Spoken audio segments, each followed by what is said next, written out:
Ils sont venus nombreux à la médiathèque de Sarrebourg pour voir et surtout pour écouter Arnaud Thierry, dit Astronogeek, youtubeur scientifique spécialisé en astronomie et qui a plus de 850 000 abonnés. Le vidéaste, originaire de la ville, est venu parler des étoiles et surtout des Perséides, une pluie d'étoiles filantes particulièrement visible pendant cette période de l'année. Nous avons profité de l'occasion pour lui poser 3 questions.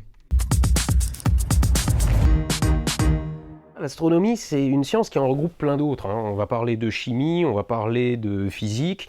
Il y a quand même le mouvement des astres, ça s'explique par la physique. La composition de l'atmosphère d'une planète lointaine, on va se mettre à parler de chimie. Il y a la xénobiologie aussi, la recherche de la vie extraterrestre, qu'on n'a pas trouvée encore. Et l'astronomie, c'est aussi et surtout la science de l'immense. De l'immensément petit, de l'immensément grand, de l'immensément lointain. Enfin, on parle vraiment de distance, de durée qu'on ne peut même pas imaginer. C'est-à-dire que si je demande à quelqu'un de se figurer ce qu'est 1 kilomètre, il va être capable de me le dire. Si je lui demande de se figurer ce qu'est 1 million de kilomètres, il n'en est pas capable.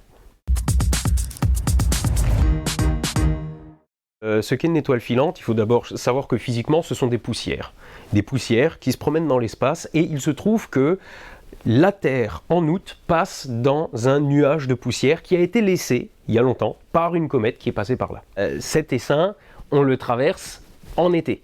Mais il y en a d'autres. Celui-ci, c'est l'essaim des Perséides, mais en hiver, par exemple, on a les Léonides. On les appelle les Perséides parce qu'elles semblent venir de la constellation de Persée. Elles ne viennent pas de la constellation de Persée, mais c'est la direction dans laquelle se dirige la Terre à ce moment-là.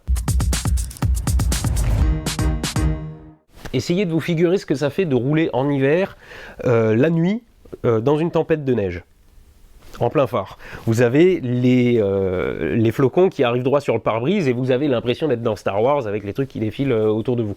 Alors que les flocons, eux, ne font que tomber et c'est vous qui voyagez à 50 ou 60 km/h dans le nuage. Et bien là, la Terre fait la même chose. Et en rentrant dans l'atmosphère, ces petites poussières qui, du coup, rentrent dans l'atmosphère à plusieurs kilomètres par seconde, s'échauffent tellement qu'elles se mettent à briller pendant une fraction de seconde.